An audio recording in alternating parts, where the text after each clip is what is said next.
kecil ini, dosakan mata indah ini.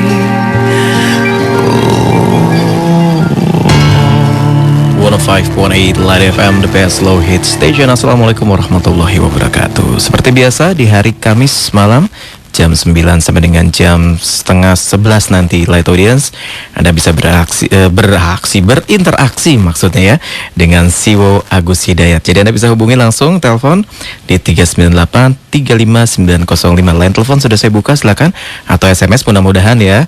Kita nggak janji karena waktunya sebenarnya masih mepet juga nih 1,5 jam. Coba aja kirimkan di 081-880-1058. Tapi sebelumnya kita sapa dulu Siwo yang sudah nunggu di sana. Assalamualaikum, Wo. Waalaikumsalam warahmatullahi wabarakatuh. Alhamdulillah. Musim apa, Bo? Musim rahmat. Ih, senang. Long time no see ya, Bo ya? Yo. Gimana, Bo? Biasa-biasa. Biasa-biasa aja. Walaupun berita yang bombastis di luar sana? Ya, apa ya biasa lah. Biasa aja. Biasa. Oke, Bo, kita langsung buka line telepon pertama aja. Yuk. Sekali lagi Light Audience di 398-35905. Jangan sampai salah. Kita langsung terima di telepon pertama. Assalamualaikum. Waalaikumsalam. Iya, dengan siapa di mana, Mas? Dani Depok. Mas Dani di Depok. Silakan Mas Dani dengan Siwo langsung.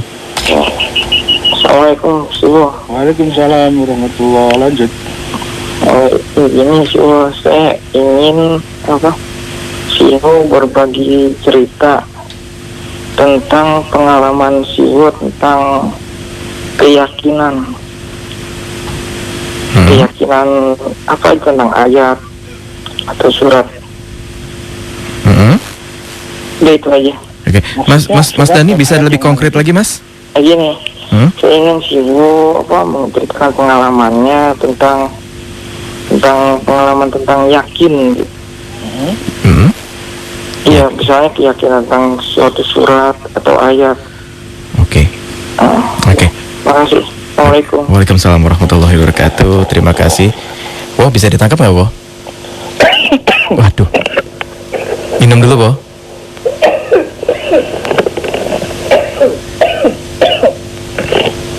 Iya. Halo. Iya, monggo, Bo, silakan. Sudah minum, Bo? Sebentar. Monggo, silakan.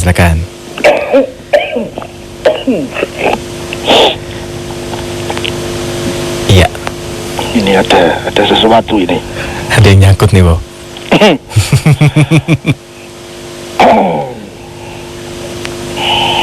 Iya, Bo. Kayak gitu ya, saya ambil ya. Silakan, monggo, Bo, silakan. Ya. Kepada semua rekan-rekan di Light Audience beserta seluruh staf dan keluarga besar Light FM, kepada semuanya, Assalamualaikum warahmatullahi wabarakatuh. Waalaikumsalam warahmatullahi wabarakatuh. Bismillahirrahmanirrahim. Walhamdulillahirabbil alamin. Wa sallallahu ala rasulil karim wa alihi tahirin. Wala haula wala quwata illa billahil aliyyil azim. Diawali dengan batuk. Dan kita ketemu lagi dan kita akan sharing kembali. Sebelum kita buka topik yang pertama tadi dari Mas Dani di Depok, sebagaimana biasa sekedar mengingat ulang kembali, mohon dudukkan saya sebagai teman sharing, sekedar teman sharing saja, bukan sebagai narasumber apalagi rujukan. Dan karena kita sekedar teman sharing, selalu saja sifatnya adalah teori, persepsional, berbagi dan bertukar pikiran. Ya, soal apakah nanti itu kita amalkan atau tidak, bisa memperbaiki diri kita atau tidak, itu kayaknya sangat tergantung kepada bagaimana sikap dari kita masing-masingnya. Toh di dalam sharing ini tidak mengikat sama sekali, bisa diterima, bisa juga ditolak. semoga kita semakin bisa berhati-hati, cermat, dan lebih waspada. Jangan tergesa menerima dan juga jangan tergesa menolak. Saya hanya sekapasitas mewakili pemahaman saya sendiri yang masih dalam proses, jadi masih banyak yang relatif. Sangat mungkin apa yang saya pahami benar itu menurut ukuran orang yang makamnya lebih tinggi dari saya, mungkin bisa dilihat kesalahannya, tapi saya belum mampu melihat kesalahannya. Jadi saya tidak berani mengatakan ini loh yang benar, inilah Islam, inilah kebenaran. Tidak berani. Saya hanya bisa bicara yang akan saya sharingkan hanyalah yang saya yakini benar sementara ini, dan itu masih sangat mungkin untuk dikritisi, bahkan direvisi dan direkonstruksi. Untuk itu mohon, dan sebelumnya terima kasih, mohon jangan tergesa diterima dan jangan tergesa ditolak. Menerima atau menolak adalah sebuah keputusan yang berarti kita mengambil sebab tertentu, pasti akan diikuti oleh akibat logisnya. Kita mulai dari topik yang pertama, Mas Dani.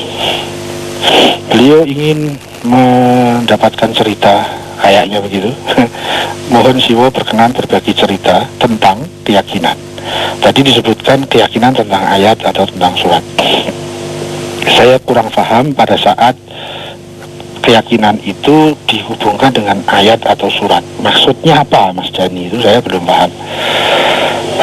Itu akan saya jadikan sebagai sub saja.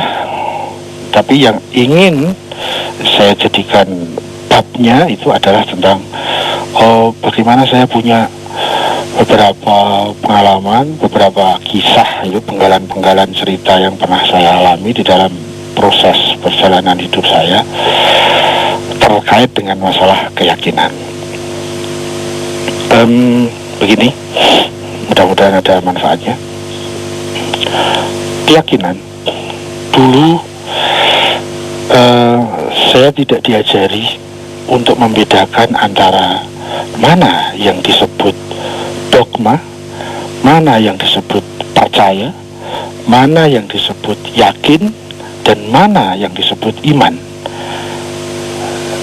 Saya berproses di dalam sebuah lingkungan pendidikan yang tidak diajari perbedaan itu secara detail, sehingga saya lebih pada saat itu memahami bahwa ya itu semua sama, kepercayaan, dogma, keyakinan, iman, itu sama. Nah, sehingga pada saat saya mempelajari rukun iman, misalnya rukun iman ada 6. Yang pertama adalah percaya kepada Tuhan, ya. Jadi kita membahas rukun iman, tapi kemudian larinya poin 1 ke bentuk percaya. Jadi iman itu poinnya adalah percaya. Nah, itu antara lain yang pernah saya lewati proses itu. Nah, setelah kemudian terjadi perjalanan-perjalanan, pembelajaran-pembelajaran, proses-proses, kemudian ditemukanlah saya oleh faktor-faktor yang ada di situ, faktor ikhtiar saya, tetapi mungkin lebih banyak disupport oleh faktor-faktor X yang tidak saya rencanakan, sehingga saya bisa sampai kepada mendapatkan sebuah pemahaman bahwa dogma punya definisi sendiri, percaya punya definisi sendiri, yakin punya definisi sendiri, iman punya definisi sendiri, dan masing-masing mempunyai grade yang berbeda, meskipun ada unsur kesamaan-kesamaannya. Lebih detail lagi kemudian, saya sampai kepada pemahaman bahwa keyakinan itu ada 2 kelompok besar, yaitu keyakinan secara rasional dan keyakinan secara spiritual. Keyakinan yang rasional itu ada di daerah ilmu hudur, ada di daerah berpikir. Sementara keyakinan yang spiritual itu adalah keyakinan yang dia tidak tumbuh dari rasional, tapi dia tumbuh dari faktor-faktor spiritual. basicnya adalah kesucian.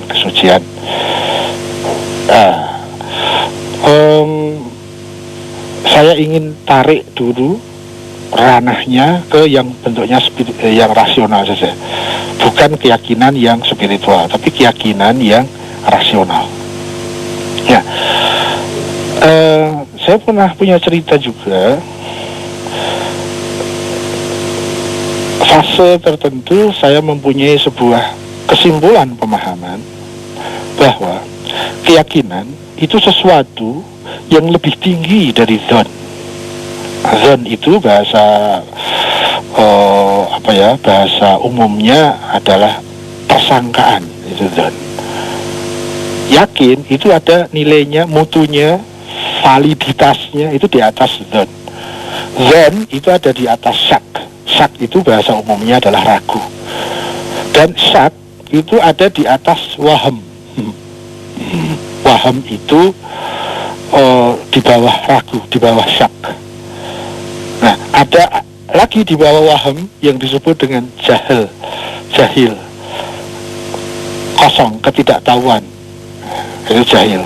Pada saat dia mendapatkan sesuatu yang nilai validitasnya itu di dalam ukuran matematis itu 25% dari validitasnya yang bernilai 100%, jadi cuma seperempatnya, itu dalam ukuran teknis itu disebut sebagai waham. Nah, nanti waham itu kita merasa yakin tapi tidak mengerti bagaimananya, tidak mengerti kenapanya. Ya pokoknya gitu, tadi jatuhnya pokoknya. Ya. Kemudian pada saat saya semakin bisa berpikir, mulai merenung, yang tadinya pokoknya itu saya pertanyakan. Contohnya begini, adakah Tuhan gitu? Oh ada. Kok bisa? Apa alasannya kalau Tuhan itu ada? Bagaimana kalau tidak ada? Kenapa mesti ada? Tidak tahu. Pokoknya Tuhan itu ada.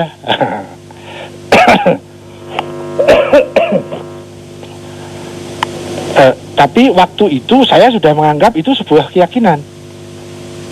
Nah, pada saat saya mulai kemudian berpikir, merenung, kemudian juga dikasih bunga-bunga, diskusi-diskusi dan lain-lain, tumbuh pertanyaan, apa buktinya bahwa Tuhan itu ada? Jangan-jangan Tuhan itu tidak ada. Misalnya seperti itu. Bagaimana membuktikan bahwa Tuhan itu benar-benar ada? Nah, mulai timbul keraguan. Jadi dari tadinya bayi tidak tahu, kemudian saya dibesarkan dalam lingkungan doktriner keluarga dan masyarakat yang Muslim. Kemudian saya mempunyai, kalau sekarang saya bisa bilang, saya punya waham bahwa Tuhan itu ada. Apakah saya sudah yakin? Dulu saya merasa itu yakin, tapi ternyata sama sekali syak saja belum. Setelah saya mulai berpikir, tumbuhlah keraguan, yaitu syak. Saya mempertanyakan kembali, benarkah Tuhan itu ada? Apa buktinya kalau ada? Seandainya Tuhan tidak ada, bagaimana? Nah, misalnya seperti itu, tumbuh syak. Tapi syak ini nilainya lebih baik daripada yang waham. Kenapa? Karena kita sudah ada ikhtiar untuk berpikir. Kalau tidak ada ikhtiar untuk berpikir, maka waham akan menetap pada diri saya tanpa saya tahu ini salah apa benar. Ya, jadi ya sudah, pokoknya percaya aja lah. Nah, gitu ya. Ya pokoknya percaya aja. Ya, begitu. Nah, setelah tumbuh syak, tumbuh pertanyaan-pertanyaan yang kemudian membuat penasaran. Nah, itu bagi kalangan-kalangan tertentu tidak diperbolehkan saya ragu itu. Loh, kamu jangan ragu, nanti kamu bisa tersesat. Kamu jangan ragu, nanti kamu dan seterusnya, dan seterusnya. Nah, pada saat secara rasional keraguan-keraguan itu semakin bisa dijawab, apa buktinya bahwa Tuhan itu ada? Oh, ini.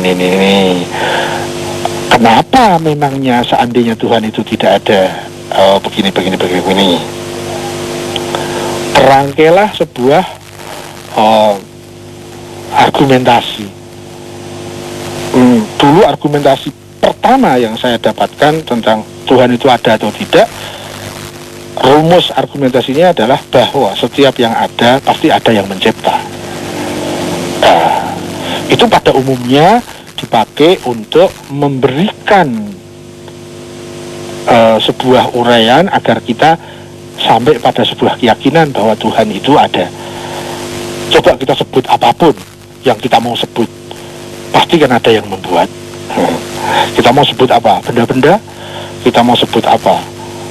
Tumbuhan-tumbuhan. Kita mau sebut apa? Planet-planet. Ya, kita mau sebut apa? Hewan, manusia. Ada kan? Pasti ada yang membuat.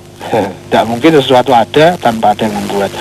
Tetapi sampai kepada sebuah klimaks pertanyaan, kalau setiap ada itu ada yang membuat, pertanyaannya, apakah Tuhan itu ada? Oh iya ada, setiap ada yang membuat. Rumusnya begitu. Berarti Tuhan ada, mesti ada yang membuat dong. Tidak ada dong kemudian pengecualian. Loh, itu tidak bisa, kalau untuk Tuhan nggak bisa. Lah kalau untuk Tuhan gimana rumusnya? Nah, gitu ya, dipertanyakan. Jadi harus pakai rumus lain. Kalau pakai rumus setiap yang ada yang membuat, itu di akhir pemahaman saya hingga saat ini itu menjadi senjata makan Tuhan itu. Karena itu membuktikan justru menolak pembuktiannya. Kalau setiap ada yang membuat, Tuhan itu ada, harus ada yang membuat dong. Karena rumusnya setiap yang ada yang membuat. Misalnya seperti itu. Nah, tumbuh keraguan-keraguan sampai mendapatkan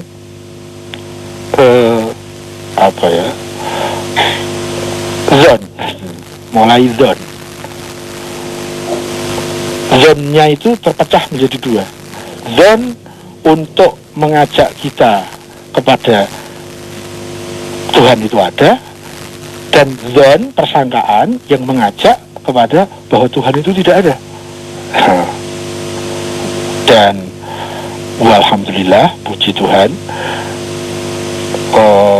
saya ditemukan kepada sesuatu pemikiran, sesuatu argumentasi yang menurut saya mengatasi semua keraguan saya, dari prinsip yang sangat universal, yaitu dari hukum sebab akibat, sebab musabab, sampai saya bisa memahami secara argumentatif, rasional, logis, filosofis. Udah mau ambil yang mana? Sampai saya bisa menyimpulkan sebuah titik kesimpulan yang tidak mungkin lagi menurut kemampuan saya. Titik kesimpulan tadi itu diganti dengan kesimpulan yang lain. Itu yang saya sebut dengan keyakinan. Nah, ada beberapa orang yang penasaran setelah membuka web pergolakan pemikiran. Di sana ada sedikit dikupas tentang senjata makan tuan itu. Dan rumus itu masih dipakai umum di masyarakat hingga sekarang. Yang saya sebut dengan senjata makan tuan itu. Nah, itu sebuah contoh bagaimana saya mempunyai cerita. Karena tadi ditanya tentang cerita, saya punya kisah-kisah terkait dengan masalah keyakinan. Itu seperti itu. Jadi hingga saat ini saya membedakan mana yang waham, mana yang dogma, mana yang syak atau ragu, mana yang dzon atau persangkaan, dan mana yang yakin. Urutannya, seseorang pada saat dia mendapat doktrin, dia akan tumbuh sesuatu yang disebut dogma atau waham. Pada saat seseorang itu mulai berpikir, memikirkan dogma yang sudah ada, tapi itu hanya berlaku bagi orang yang mau berpikir. Kalau tidak mau berpikir, ya sudah, dia hanya akan ada di dogma itu terus. Seperti keyakinan, tapi bukan keyakinan, karena hanya ikut keyakinan orang lain. Bukan keyakinan yang dibangun dengan dirinya sendiri. Nah, Bagi orang yang mau memikirkan dogma-dogma, dia akan tumbuh keraguan-keraguan, tapi keraguan ini menjadi jembatan emas untuk menuju keyakinan, ya, kalau dilanjutkan prosesnya. Sehingga dari syak, ragu, semakin ditambah data, ditambah lagi analisa, maka akan terbangun sebuah argumentasi yang lebih baik, lebih mapan, lebih tertib, maka akan menumbuhkan yang disebut dzon. Dalam dzon itu biasanya ada kesimpulan sementara. Yakin tapi masih mengandung unsur-unsur keraguan, meskipun unsur keyakinannya lebih banyak ketimbang ragunya, maka itu terbentuk yang namanya dzon, bersangka. Hati-hati, kita tidak boleh suudzon tanpa data, kita juga tidak boleh husnudzon tanpa data. Untuk syak saja, untuk ragu saja butuh data, apalagi untuk menyangka. Sayangnya sekarang menyangka itu bisa sembarang, bahkan dari sekedar dari rumor kita sudah menyangka, sekedar dari isu-isu kita sudah menyangka, sekedar dari berita yang sumbernya tidak pasti validnya kita sudah dudukkan itu sebagai bahan untuk menyangka. Terjadilah persangkaan yang tumpang tindih sembarangan. Apalagi diikuti dengan budaya komentar. Sudah menyangkanya sembarang, kemudian belum apa-apa sudah komentar. Wah, sudahlah. Nah, apalagi dibarengi dengan minimnya budaya tabayun atau budaya klarifikasi. Begitu mudah seseorang menyangka orang lain begini atau begitu mudah seseorang mengkomentari sebuah berita begini atau begitu tanpa tanpa klarifikasi, tanpa tabayun juga belum, klarifikasi juga belum, tapi sudah komentar. Terjadilah carut marut dalam dunia informasi, dalam dunia komunikasi, dan carut marut pula tentang yang disebut keyakinan itu. Bukan yakin dianggap yakin. Dogma disamakan dengan yakin, percaya disamakan dengan yakin, iman disamakan dengan yakin. Untuk membangun sebuah keyakinan, nanti sembarang lagi.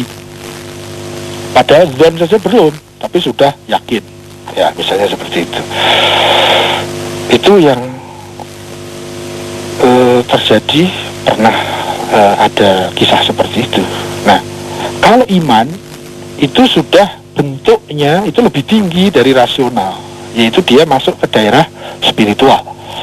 Iman itu keyakinan yang sudah hidup dalam spiritual kita.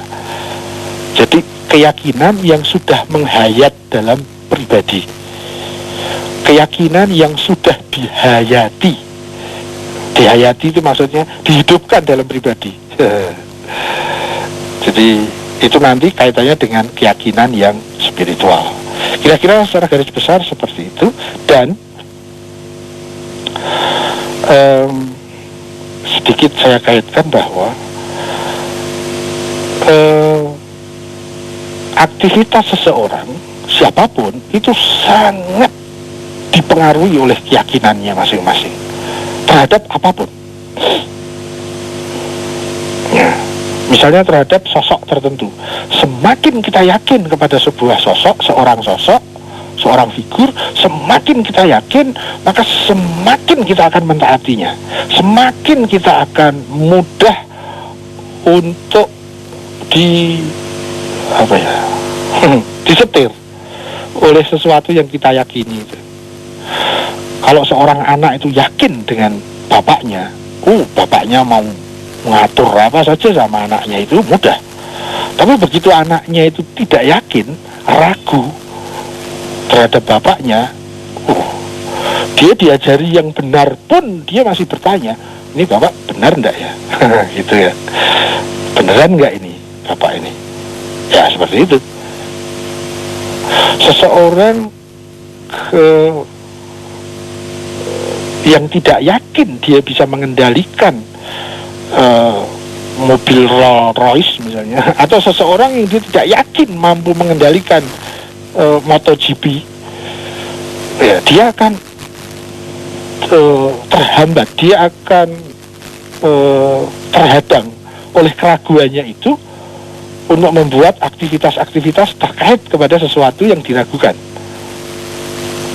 Tetapi orang yang yakin, maka hambatan-hambatan itu bisa dikurangi. Demikian juga terhadap misalnya kepatuhan seseorang kepada pemerintah. Semakin masyarakat yakin kepada pemerintah, semakin masyarakat mudah diatur oleh pemerintah. Semakin masyarakat tidak yakin kepada pemerintah, semakin sulit diatur oleh pemerintah. Kalau orang yakin kepada kita, ya, kemudian kita minta bantuan kepada orang itu, itu sudah. Yang dimintai bantuan tidak berpikir panjang karena dia yakin.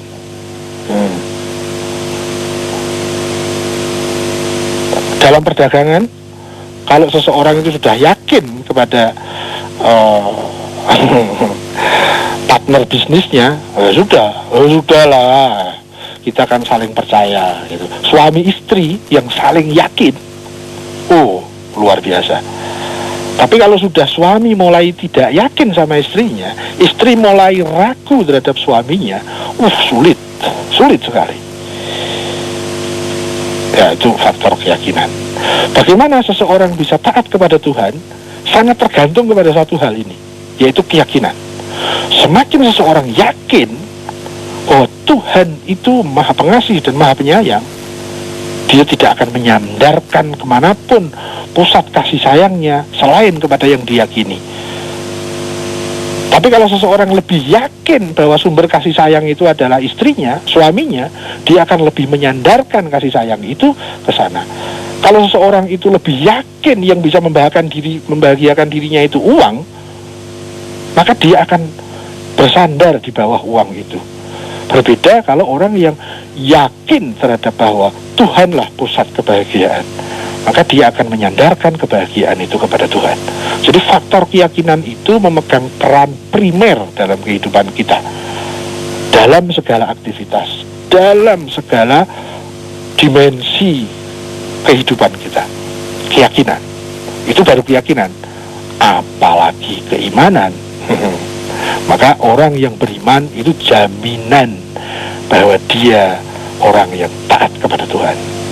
Tidak ada orang beriman tapi tidak taat kepada Tuhan. Itu tidak ada. Itu keluar dari definisi. Jadi iman itu isinya pure kebenaran, pure kesucian, pure ketaatan kepada Tuhan. Itu namanya iman. Beda dengan percaya. Percaya masih di bawah yakin. Yakin mempunyai kekuatan yang luar biasa dahsyatnya untuk menggerakkan hidup kita. Apalagi iman, jauh lebih dahsyat lagi menggerakkan diri kita. Ya, seperti itu kira-kira. Apa hubungannya kemudian keyakinan dengan ayat begini?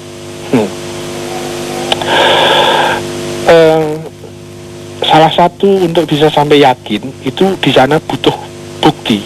Bukti itu bisa bukti fisik, bisa bukti argumentatif, bisa bukti rasa dan pengalaman. Kalau belum ada salah satu bukti itu, baik bukti yang argumentatif atau bukti-bukti yang fisikale atau bukti-bukti yang bisa dirasakan di dalam pengalaman hidupnya, maka keyakinan itu tidak akan bisa tumbuh. Paling banter dogma atau seperti yakin.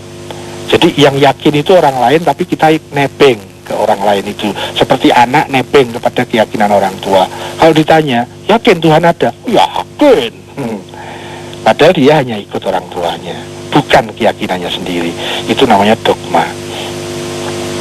Dogma tidak bisa menggerakkan kekuatan yang dahsyat sebagaimana kekuatan keyakinan. Dan keyakinan mempunyai kekuatan dahsyat untuk menggerakkan kita, tetapi ada yang jauh lebih dahsyat yang disebut dengan keimanan. Ya kurang lebih begitu. Terhadap ayat juga begitu. Ya, ayat ini wahyu Tuhan. Doktriner. Coba kita buktikan dulu. Bagaimana bukti secara rasional? Baru kita punya keyakinan terhadap ayat. Atau kita buktinya bukan lewat rasional, tapi lewat rasa dan pengalaman-pengalaman hidup. Itu juga kita bisa yakin kepada ayat. Ya, jadi untuk yakin butuh adanya pembuktian. Baik pembuktian kalau keyakinan terhadap yang empiris, maka butuh bukti empiris. Kalau keyakinan yang secara rasional, dia butuh argumentatif. Kalau keyakinan secara spiritual, dia butuh adanya bukti-bukti yang bisa dirasakan dan dialami oleh seseorang. Kurang lebih seperti itu yang bisa saya sharingkan. Sedikit lagi ya. Kalau ketuhanan yang Maha Esa sebagai sila pertama itu bisa dieksplorasi, kemudian dikemas bagaimana, kemudian itu bisa disosialisasi, dimasyarakatkan, di bumi nusantarakan, sehingga membentuk keyakinan, bukan sekedar dogma bahwa Tuhan itu Maha Esa, Tuhan itu ada, bukan sekedar dogma, tapi masyarakat itu diberikan argumentasi yang jelas. Tuhan itu ada, pasti adanya. Apa buktinya? Ini. Bagaimana kalau tidak ada? Mungkinkah Tuhan itu tidak ada?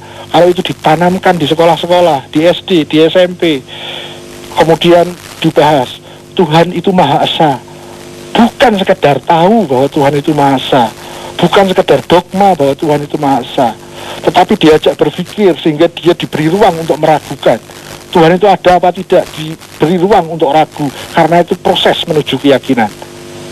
Jangan ditutup keraguan, karena keraguan itu jembatan untuk menuju keyakinan. Kemudian melalui kurikulum diajarkan tentang keesaan Tuhan. Apa saja esanya Tuhan? Apa saja yang dimaksud dengan ketuhanan yang Maha Esa itu? Sehingga keyakinan itu kemudian bisa menyetir sikap kita sehari-hari. Keyakinan itu mendominasi kehidupan kita sehari-hari. Keyakinan itu akan menjadi komandan bagi para pejabat dan rakyat. Keyakinan itu menjadi jati diri bangsa kita. Keyakinan itu bisa membentuk karakter nation Republik Indonesia. Hiduplah Indonesiaku, jayalah negeriku, Indonesia Raya. Andai impian itu suatu saat terjadi, bukan sekedar ketuhanan yang Maha Esa jadi bentuk formalitas, jadi bentuk lambang-lambang, simbol-simbol, tanpa makna, tanpa diberi penjelasan, tanpa dieksplorasi, sehingga hanya jatuh pada pengetahuan, jatuh pada dogma, tidak membentuk keraguan, tidak membentuk zon, apalagi yakin, apalagi iman. Bagaimana meskipun ketuhanan yang Maha Esa diucapkan setiap upacara, korupsi terus berjalan. Meskipun ketuhanan yang Maha Esa dilantunkan di setiap acara-acara, Markus bertebaran. Meskipun kita sadar bahwa kita berbangsa Indonesia yang berketuhanan yang Maha Esa, porno terus bergulir. Waduh, kenapa? Karena kita tidak mempunyai basic kemanusiaan, kita tidak mempunyai basic kebangsaan, kita tidak mempunyai basic Pancasila, kita tidak mempunyai keyakinan. Basic keyakinan kita sudah dirubah ke uang, profesi, terkenal, harga diri, gengsi, derajat, martabat, dan seterusnya. Jati diri tentang ketuhanan hilang, menguap, entah kemana. Jati diri kita diganti. Pusat kebahagiaan adalah uang, sumber kebahagiaan adalah gengsi, sumber kebahagiaan adalah prestis sosial, sumber kebahagiaan adalah pujian-pujian, sumber kebahagiaan adalah wah, jadi pidato ya. Malah orang sharing malah pidato lah. Ya gitulah. Suatu saat tanah air kita itu yang oleh para arkeolog disebut sebagai tanah Atlantis ya, sebagai benua Atlantis. Suatu saat mudah-mudahan akan terjadi gemah ripah loh jinawi yang dimimpikan oleh para pujangga.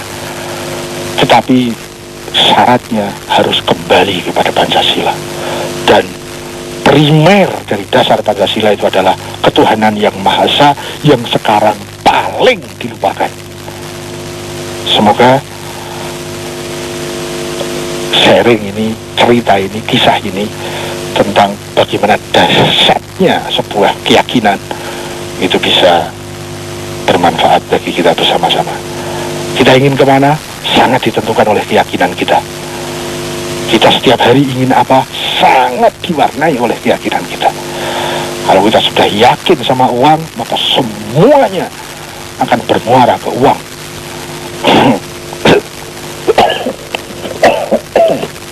Sampai disebut time is money. Dan seterusnya. Itu kira-kira kita hidup dengan keyakinan. Hidup kita akan baik pada saat keyakinan kita baik. Hidup kita akan kacau pada saat keyakinan kita kacau. Hidup kita prosesnya akan salah pada saat keyakinan kita salah. Semoga suatu saat kita bisa kembali kepada dasar negara kita, ketuhanan yang Maha Esa, yang mampu membentuk masyarakat yakin terhadap itu. Bukan sekedar tahu, bukan sekedar dogma, tetapi membentuk sebuah keyakinan bangsa ini sehingga bisa menjadi bangsa yang gemarifah. Loh jinawi baldatun toyibatun warobun ghafur. Ini impian yang tidak mustahil. Sekian, saya kembali kepada bos. Baik, Bo, terima kasih. Ini pidato ya. Pidato ya, Bo. Iya. Tapi menyenangkan, Bo. Jadi iya. terbakar semangat malam-malam ya. Waduh. Nggak habis kebakar. Ya, semangat Iya, Bo. terbakar habis lah. Oke, Mas Dani di Depok, terima kasih. Tadi pertanyaannya Siwo dibubui dengan pidato-pidato yang membakar semangat sekali malam hari ini ya, Bo ya. Oke, untuk ada light audience, Anda masih bisa menghubungi telepon di 398-35905. Kita langsung sambung ya, Bo ya. Yo. Oke, selamat malam. Assalamualaikum. Halo, selamat malam. Assalamualaikum. Waalaikumsalam. Iya, Saya Wendy di Kebayoran. Mas Wendy di Kebayoran, Mas Wendy. Iya. Oke, silakan Mas Wendy. Iya, assalamualaikum sih, Bu. Waalaikumsalam. Saya mau tanya satu hal sih, Bu. Tadi berkaitan dengan keyakinan. Pertanyaan segini sih, Bu. Tuhan itu kan Maha Pengasih lagi Maha Penyayang. Tapi kenapa di kehidupan ini ada terjadi kejahatan, kekejian, kekerasan gitu sih, Bu? Ya, saya kira itu saja. Itu aja Mas Wendy. Iya, Mas terima Wendy di kasih. Kebayoran, terima Assalamualaikum. kasih. Waalaikumsalam warahmatullahi wabarakatuh. Siwo. Terjadi kekejian apa tadi? Masih Kejahatan, ada kejahatan, jadi masih ada ketidakseimbangan. Kalau misalnya kenapa Tuhan disebut Maha Pengasih, Maha Penyayang gitu, Wo. Ya, Oke, monggo silakan. ini merupakan subbab dari pertanyaan pertama. Jadi pertanyaannya begini, apakah kita sudah yakin bahwa Tuhan itu Maha Pengasih dan Maha Penyayang? Sudah yakin atau baru tahu judulnya? Atau baru kita pahami sebagai dogma? Nah, pertanyaannya Mas Wendy ini bisa menimbulkan keraguan-keraguan terhadap Maha Pengasih sayang Tuhan. Tetapi baik, karena kalau kita mau berpikir dan tumbuh sebuah keraguan-keraguan sehingga mempertanyakan tentang kasih sayang Tuhan, kalau itu kita lanjutkan, kita akan berproses kepada bentuk keyakinan-keyakinan yang lebih benar untuk menguatkan bahwa Tuhan itu tidak pengasih penyayang, atau untuk menguatkan bahwa Tuhan itu pengasih penyayang. Nah, tapi tanpa munculnya pemikiran-pemikiran, tanpa munculnya proses keraguan-keraguan untuk berproses menuju sebuah keyakinan, itu ya akan begini-begini saja. Jadi pertanyaan-pertanyaan seperti ini itu meskipun di sementara masyarakat terkesan ini pertanyaan kok kayak gitu menunjukkan apa itu ya, tapi sangat penting pertanyaan-pertanyaan seperti ini. Kenapa? Agar kita menjadi yakin bahwa Tuhan itu pengasih dan penyayang. Ya, begitu. Nah, sekarang saya mau begini. Saya akan mencoba menggunakan cara analogi. Ya. Ada orang tua, ada bapak, ada ibu. Bapaknya itu bijak, ibunya juga bijak. Bapaknya itu pengasih dan penyayang kepada anak-anaknya, ibunya juga pengasih dan penyayang kepada anak-anaknya. Apa yang menjadi fasilitas-fasilitas demi kebaikan anaknya difasilitasi itu oleh orang tuanya. Salah satu contoh, agar anaknya dalam proses belajarnya bisa lebih baik sesuai dengan bidangnya, dibelikanlah oleh orang tua anak itu laptop. Ya, itu bentuk kebijakan kasih sayang dari orang tua kepada anak itu. Tiba-tiba di tengah proses belajar, betul bahwa laptop itu membantu belajarnya dia, tetapi ada sebuah penggalan kisah manakala berita-berita ini sudah tertebar di mana-mana bahwa ada orang yang mirip-mirip dengan Ariel dan Luna Maya. Kemudian anak itu tidak mampu mengendalikan dirinya, meskipun dia sudah tahu bahwa melihat hal-hal seperti itu merupakan racun-racun yang masuk melalui mata, yang akan mengotori jiwanya, yang akan menghitamkan batinnya.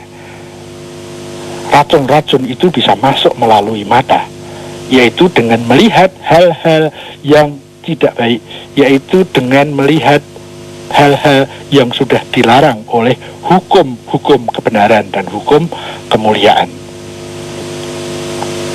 Tapi karena anak itu tidak mampu mengendalikan dirinya, karena terdesak oleh teman-temannya, oleh berita-berita yang dia terima, maka dia bukalah situs-situs yang terkait dengan masalah itu, dan bahkan dia mendownloadnya, kemudian file itu disimpan di dalam harddisknya, di laptopnya. Pertanyaannya, loh, kalau memang bapak dan ibunya itu pengasih dan penyayang, kenapa masih terjadi kejahatan pada anak-anaknya? Gimana Mas Wendy? Kenapa yang ditanyain orang tuanya? Orang tuanya tidak punya sebab sama sekali. Ya, orang tuanya sudah menumpahkan kasih sayangnya, diberikanlah fasilitas-fasilitas sesuai dengan kepriadaan anak-anaknya, sesuai dengan status dan posisi, situasi dan kondisi anak-anaknya. Kemudian terjadilah kejahatan-kejahatan, terjadilah kekejian-kekejian, terjadilah kekonyolan-kekonyolan, terjadilah porno-porno, dan lain-lain. Siapa yang harus kita tanyakan? Tuhannya apa manusianya? Ya. Yang mesti kita tanyakan, kalau memang Tuhan itu pengasih dan penyayang, kenapa kekejian itu masih terjadi? Yang perlu kita pertanyakan, Tuhannya apa orangnya yang menyalahgunakan sarana-sarana? Orangnya yang sudah difasilitasi, dipercaya dengan kehendak bebasnya, diberi sarana, nafas dan naluri nuraninya, diberi sarana dia bisa melihat, diberi sarana dia bisa menggerakkan tangan, diberi sarana dia bisa menghirup udara, diberi sarana dia bisa berpikir, diberi sarana agar dia bisa merasakan bahwa ini begini, itu begitu.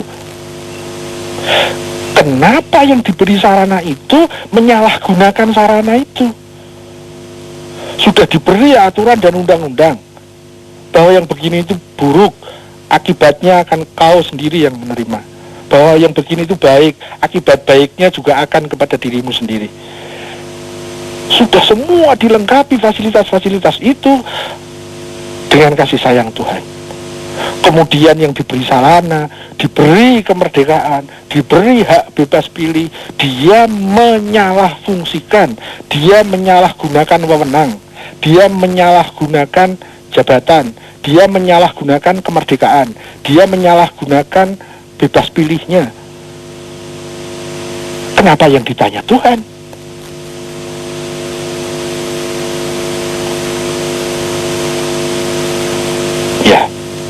Bagaimana Mas Wendy? Ya, ini kasuistik. Tapi kalau mau yang lebih basic, mari kita belajar tauhid. Tauhid itu membahas pertama tentang adanya Tuhan, yang kedua membahas tentang keesaan Tuhan. Antara lain di dalam keesaan Tuhan, Allah Tuhan itu esa sebagai Tuhan yang pengasih dan penyayang. Bagaimana kita memahami kasih sayang Tuhan, dan bagaimana kita bisa membangun argumentasi secara rasional bahwa Tuhan itu selalu, senantiasa, niscaya pengasih dan penyayang. Semakin kita mempunyai mutu di dalam penajaman tauhid tentang bahwa Allah Maha Pengasih dan Penyayang, semakin pertanyaan ini tidak ada. Karena memang tidak ada terkait dengan Tuhannya. Terkaitnya adalah dengan manusia. Kenapa ya manusia itu sudah diberi sarana sebegini begitu, sudah diberi hukum begini begitu, sudah diberi akal, sudah diberi nurani, sudah diberi otak untuk berpikir, kok masih memilih yang itu? Ya,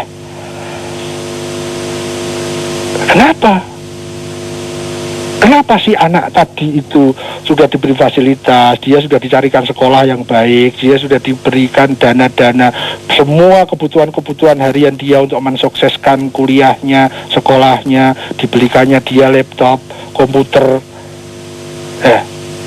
Kenapa sih anak itu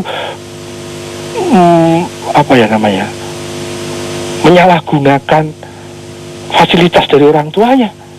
Kenapa sih anak ini mengkhianati orang tuanya, padahal dia sudah dikasih sayangi oleh orang tuanya? Kenapa dia melakukan itu? Padahal itu jelas orang tuanya tidak setuju dengan kelakuannya dia. Nah, permasalahannya nanti ada yang bentuknya individual, ada yang bentuknya struktural sosial. Ya, dia sebetulnya secara pribadi personal dia baik, tapi karena lingkungannya yang bejat, dia tidak mampu untuk mempertahankan dirinya terhadap gelombang sosial yang sebegitu besar. Jadi kekuatan dirinya itu kalah oleh kekuatan dari luar, pengaruh dirinya. Itu masih sangat bisa dimaklumi. Tetapi pada saat godaan-godaan, pengaruh-pengaruh, iklim-iklim sosial itu tidak mendesak dia ke situ, tapi kok dia dengan kesadarannya sendiri, ya, tidak ada berita tentang itu tokoh-tokoh yang porno itu, tapi dia akses sendiri, dia nyari sendiri, dia asik-asik sendiri di situ. Padahal laptop itu untuk belajar, bukan untuk itu. Ya begitulah. Itu sulit untuk dimaklumi. Jelas dia tahu itu salah dan dia tidak ada pertahanan. Justru dia menyengaja ke situ. Berbeda dengan kasus yang pertama. Dia bertahan untuk tidak ke situ, tetapi karena power dirinya yang masih belum mumpuni untuk melawan arus sosial yang sebegitu besar, sehingga dia larut dengan segala kesakitan dirinya. Dia menyadari, saya salah, saya mengkhianati orang tua saya mengkhianati bapak, saya mengkhianati ibu, laptop itu bukan untuk ini, laptop itu untuk memperbaiki saya, padahal itu menghancurkan saya, dan seterusnya. Ya, jadi objek pertanyaan ini ditujukannya adalah kepada bagaimana manusia mengambil sebab-sebab yang dia dibebaskan untuk memilih. Pada saat dia memilih sebab buruk, maka akibat buruknya akan hadir. Pada saat kita mengambil sebab baik, maka akibat baik pun akan hadir. Tergantung mana yang kita ambil. Kita sudah diberi alternatif, kita sudah diberi rumusan, ini baik, ini buruk, kita sudah diberi dorongan dalam nurani kita untuk selalu berbuat yang baik, kita juga diberi kemerdekaan. Ya, Apa yang terjadi? Ya, terjadinya akibat buruk karena kita mengambil sebab-sebab yang tidak relevan. Jadi seluruh keburukan itu tak pernah terkait kepada Tuhan, tetapi terkait kepada manusia yang salah memanage sarana-sarana. Dia tidak memfungsikan anugerah itu sebagaimana fungsinya. Kita tidak menfungsikan karunia, rezeki, kita tidak fungsikan sebagaimana mestinya. Maka terjadilah kejahatan-kejahatan, kekejian-kekejian, kekonyolan-kekonyolan, dan itu yang akan membawa kepada kesengsaraan, menjauhkan diri kita dari kebahagiaan-kebahagiaan, kedamaian, kesejukan, kepesonaan, dan keindahan-keindahan. Begitu kira-kira Mas Wendy. Semoga suatu saat kita akan menemukan, tidak tahu ya kapan, apakah pada saat kita masih hidup atau pada saat generasi kita berikutnya, bahwa ketuhanan yang Maha Esa menyentuh tentang kemaha pengasih penyayangan ini bisa dieksplorasi, masuk ke salah sektor kebangsaan, masuk ke kurikulum pendidikan, masuk ke kurikulum budaya, tradisi dan sebagainya, sehingga masyarakat ini mempunyai keyakinan yang kuat tentang Tuhan sebagai basic kehidupan kita berbangsa. Terima kasih, saya kembali ke bos. Baik Wo, dan terima kasih untuk Mas Wendy di Kebayoran. Si Wo, karena sudah nyaris jam 10 malam, kita break dulu di sesi pertama Wo. Oke, dan untuk Anda Light Audience jangan kemana-mana, karena saya juga masih akan terus bersama dengan Anda dengan si Agus Hidayat, dan line telepon di 398 35905 masih tetap dibuka, tapi kita akan break setelah yang satu ini.